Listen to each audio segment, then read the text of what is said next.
Two happy little bears.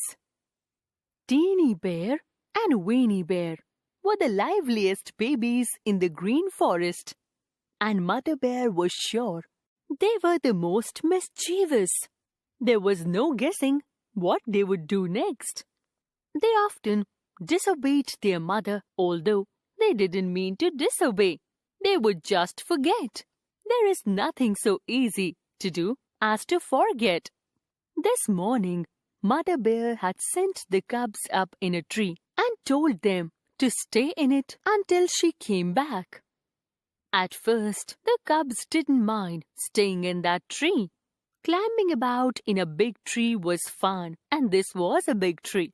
They tried to see who could climb the highest. They chased each other up and down. When they grew tired of playing, each curled up in a crotch of the tree for a nap. It was the scolding of Chatterer, the red squirrel, that woke them. He was in the next tree, calling them names and shrieking at them, as only he could. He was the noisiest, sauciest person in all the green forest. It would be fun to catch that fellow and stop his noise, said Teeny Bear. Come on, cried Weeny Bear. They forgot that Mother Bear had said about staying up in the tree. They scrambled down to the ground, ran over to the other tree, and tried to see who would climb it fastest. When they reached the place where Chatterer had been, he wasn't there. He had run out to the tip of a long limb, made a flying leap to the limb of another tree, caught it, and pulled himself up, and now was making fun of the two little bears. He isn't worth catching, said Teeny Bear. Let's go back. So they scrambled down to the ground. Let's go and find Mother, said Weeny Bear, forgetting that they were supposed to stay up in the tree. Off they started to look for Mother Bear. They followed her footprints for a little way, then lost them and just wandered about. It was just by chance that at last they found her. They heard growling and grumbling and other sounds a little way off. They stole towards those sounds, and at last, peeping out from behind a big stump, they saw Mother Bear. She was halfway up a dead tree. At first, they couldn't make out what she was doing. She seemed to be fighting the tree. She was clinging to it with her feet and one paw.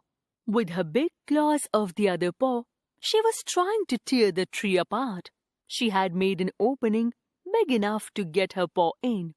She would pull out a paw of something and eat. Then she would lick her paw, all the time grunting with pleasure. She would strike at something that the kids couldn't see and gnarl and growl, then plunge her paw into the hole again or try to tear it bigger. And all the time, there was a humming sound, an angry hum. The two little bears grew nearer and nearer until they were at the foot of the dead tree, almost under Mother Bear. Just then, she tore out a big piece of the tree and it fell almost on Weeny Bear. Clinging to it was a big piece of the honeycomb, dripping with golden honey. The two little bears sniffed at it. Then they tasted it right there.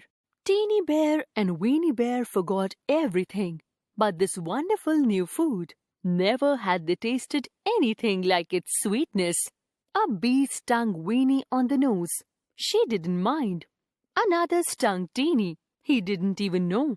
Mother Bear tore out more comb and dropped it. In no time at all, they were the stickiest, sweetest, happiest little bears in the great world. They were too happy even to remember that they had disobeyed Mother and might be spanked. But they weren't spanked. You see, Mother Bear was just as happy with all that sweetness as they